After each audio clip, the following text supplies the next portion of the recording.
The crucifixion of Jesus Christ was a moment that shook the world, both literally and figuratively. Amid the darkness, the earthquake, and the tearing of the temple veil, one of the most striking and unexpected moments was the confession of the Roman centurion who stood at the foot of the cross. This hardened soldier, a Gentile with no prior connection to the God of Israel, witnessed the extraordinary events surrounding Jesus' death and declared, "Truly this man was the Son of God." Mark chapter 15 verse 39. This confession is remarkable for its boldness, its timing, and its profound implications. To fully understand its significance, we must delve into the context, the centurion's role, and the theological truths it reveals. The Roman centurion who stood at the foot of the cross during Jesus' crucifixion was no ordinary bystander. As a professional soldier and officer in the Roman army, he was a man of authority, discipline, and experience. His role in the crucifixion of Jesus was both practical and symbolic, and his presence at Golgotha provides a unique perspective on the events of that fateful day. To fully understand the significance of his confession, we must delve deeper into his background, his experiences during the crucifixion, and the profound impact Jesus' death had on him.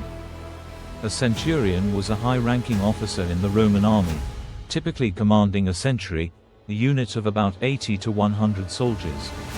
Centurions were known for their discipline, loyalty, and toughness. They were the backbone of the Roman military, responsible for maintaining order, enforcing Roman law, and carrying out executions. The centurion at the cross was likely a seasoned veteran, accustomed to the brutality of Roman justice and the harsh realities of life in an occupied territory. Crucifixion was a common form of execution in the Roman Empire, reserved for slaves, rebels, and the worst criminals. It was a public spectacle designed to instill fear and deter dissent. As a centurion, this man had likely overseen countless crucifixions, becoming desensitized to the suffering and death of those condemned. Yet, something about Jesus' crucifixion was different. This execution would leave an indelible mark on his soul. The centurion was present throughout the entire ordeal of Jesus' crucifixion. His role began with Jesus' trial before Pontius Pilate, the Roman governor of Judea. Pilate, after finding no fault in Jesus, reluctantly handed him over to be crucified under pressure from the Jewish leaders, John chapter 19 verse 12-16. The centurion was likely part of the detachment of soldiers tasked with carrying out the execution.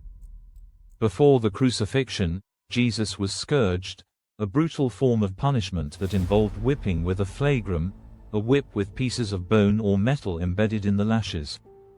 The centurion would have witnessed this horrific act, seeing Jesus' body torn and bloodied.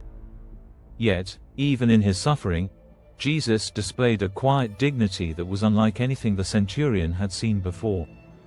The centurion accompanied Jesus as he carried his cross to Golgotha, the place of the skull. When Jesus became too weak to carry the cross, the centurion ordered Simon of Cyrene to help him, Mark chapter 15 verse 21. This act of mercy, though small, may have been the first hint of the centurion's growing unease with the proceedings. At Golgotha, the centurion oversaw the nailing of Jesus to the cross and the lifting of the cross into place. He watched as the soldiers divided Jesus' garments and cast lots for his tunic, John chapter 19 verse 23-24. He saw the sign above Jesus' head that read, "The King of the Jews," Mark chapter 15 verse 26, a title that mocked Jesus but also proclaimed his true identity. As the hours passed, the centurion witnessed a series of extraordinary events that set Jesus' crucifixion apart from any other execution he had overseen. The centurion heard Jesus speak several times during the crucifixion. These words would have been deeply unsettling to a man accustomed to the cries and curses of the condemned. "Father, forgive them, for they do not know what they are doing," Luke chapter 23 verse 34. This prayer for forgiveness, spoken by a man in excruciating pain, was unlike anything the centurion had ever heard. My God, why have you forsaken me?" Mark chapter 15 verse 34. This cry of abandonment revealed Jesus' deep suffering and his identification with humanity's sin. "It is finished," John chapter 19 verse 30. These final words, spoken with a sense of triumph, signaled the completion of Jesus' mission. One of the most striking and mysterious events surrounding Jesus' crucifixion was the darkness that covered the land from noon until 3 p.m. Matthew chapter 27 verse 45. This was no ordinary darkness. It was a supernatural phenomenon that carried profound theological and symbolic significance. For the centurion and all those present at Golgotha, this darkness would have been a source of fear and awe, a tangible sign that something extraordinary was taking place. Let's explore this event in greater detail, examining its context, its meaning, and its impact on those who witnessed it. The darkness occurred during the final hours of Jesus' crucifixion, a time of intense suffering and agony. According to the Gospel accounts, Jesus was crucified at around 9 a.m., Mark chapter 15 verse 25, and the darkness began at noon, lasting until 3 p.m. This 3-hour period of darkness coincided with the time when Jesus bore the full weight of humanity's sin and experienced separation from the Father. The timing of the darkness is significant. In the Jewish tradition, the hours from noon to 3 p.m. were associated with the time of the afternoon sacrifice in the temple. This was a time of prayer and worship, a time when the people of Israel would gather to offer sacrifices and seek God's forgiveness. The darkness during this time would have been seen as a divine interruption, a sign that something momentous was happening. The darkness that covered the land was not a natural phenomenon, such as an eclipse. Several factors indicate that this was a supernatural event. A solar eclipse, which occurs when the moon passes between the sun and the earth, can only last for a few minutes and cannot occur during a full moon. The crucifixion took place during the Passover, which always occurs during a full moon. The darkness that covered the land lasted for 3 hours, far longer than any natural eclipse. The Gospel of Luke specifies that the darkness covered the whole land, Luke chapter 23 verse 44, suggesting that it was not a localized event but a widespread phenomenon. This further indicates that the darkness was a supernatural sign, orchestrated by God. In the Bible, darkness is often associated with judgment, mourning, and the absence of God's presence. For example, in Exodus chapter 10 verse 21-23, darkness was one of the plagues God sent upon Egypt as a sign of judgment. In Amos chapter 8 verse 9, God declares, "I will make the sun go down at noon and darken the earth in broad daylight," as a sign of his judgment on Israel. In Joel chapter 2 verse 31, the darkening of the sun is described as a sign of the day of the Lord, a time of divine judgment and intervention. The darkness at Jesus' crucifixion carried similar symbolism. It was a sign of God's judgment on sin and his mourning over the death of his Son. The darkness that covered the land during Jesus' crucifixion carries several key theological truths. The darkness was a tangible sign of God's judgment on sin. As Jesus bore the weight of humanity's sin on the cross, he experienced the full wrath of God's judgment. The darkness symbolized the spiritual reality of Jesus' separation from the Father, as he cried out, my God, why have you forsaken me?" Mark chapter 15 verse 34. This moment of abandonment was necessary for Jesus to fully atone for sin and reconcile humanity to God. The darkness also symbolized God's mourning over the death of his Son. Jesus' crucifixion was not just a human act of injustice, it was a divine act of love and sacrifice. The darkness was a sign of the Father's grief over the suffering and death of his beloved Son. The darkness at Jesus' crucifixion was a foretaste of the darkness that will accompany the day of the Lord, a time of final judgment and renewal. In the book of Revelation, darkness is one of the signs that will precede the return of Christ and the establishment of his eternal kingdom. Revelation chapter 6 verse 12. The darkness at the cross was a reminder that Jesus' death was not the end, but the beginning of God's plan to redeem and renew all of creation. The darkness would have had a profound impact on those who witnessed it, including the centurion. For a man accustomed to the brutality of Roman justice, the darkness would have been a source of fear and awe. It would have challenged his understanding of power and divinity, leading him to question what was happening. The darkness, combined with the earthquake and the tearing of the temple veil, would have created an atmosphere of fear and awe. The centurion, like everyone present, would have been deeply affected by these supernatural signs. They would have recognized that something extraordinary was taking place, something beyond human understanding. As we reflect on this event, we are reminded of the profound significance of Jesus' death. The darkness at the cross was a sign that Jesus bore the full weight of God's judgment on sin, so that we might be reconciled to God.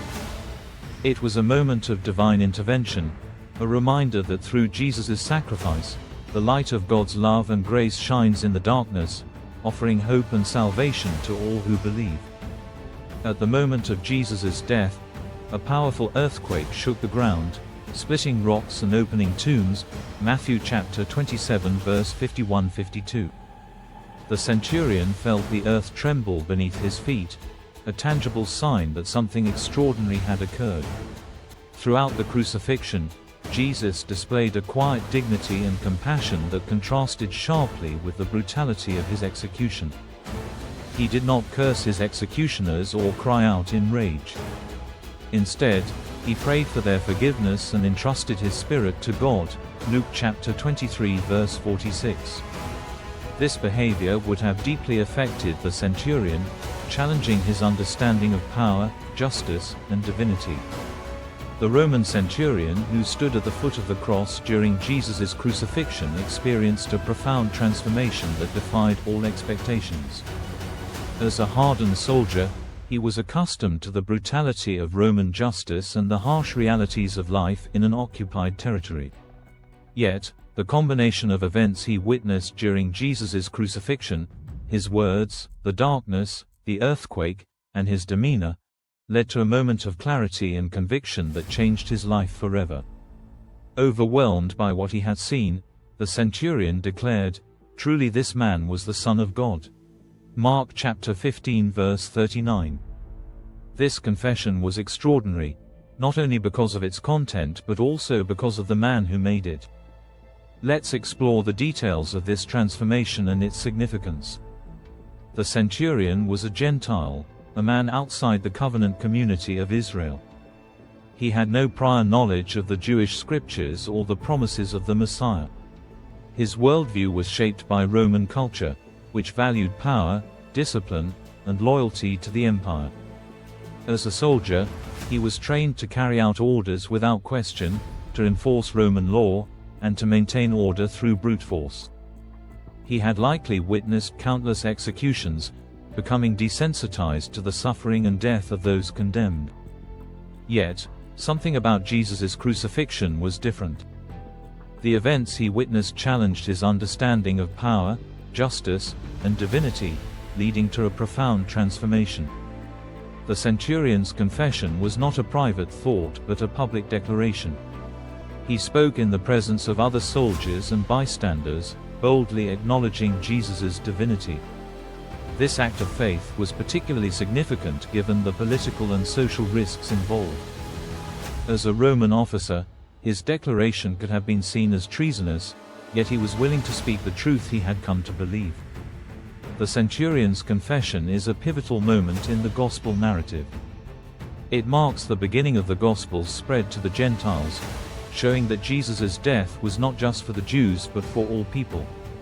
The centurion's story challenges us to examine our own response to Jesus. Do we recognize him as the Son of God? Are we willing to publicly acknowledge his lordship, even when it is difficult or costly? The centurion's transformation also offers hope. If a man like him, a Gentile, a soldier, an outsider, could come to faith, then no one is beyond the reach of God's grace. His confession is a testament to the power of the cross to transform lives and draw people into relationship with God. The centurion's story also offers hope. If a man like him, a Gentile, a soldier, an outsider, could come to faith, then no one is beyond the reach of God's grace. His confession is a testament to the power of the cross to transform lives and draw people into relationship with God.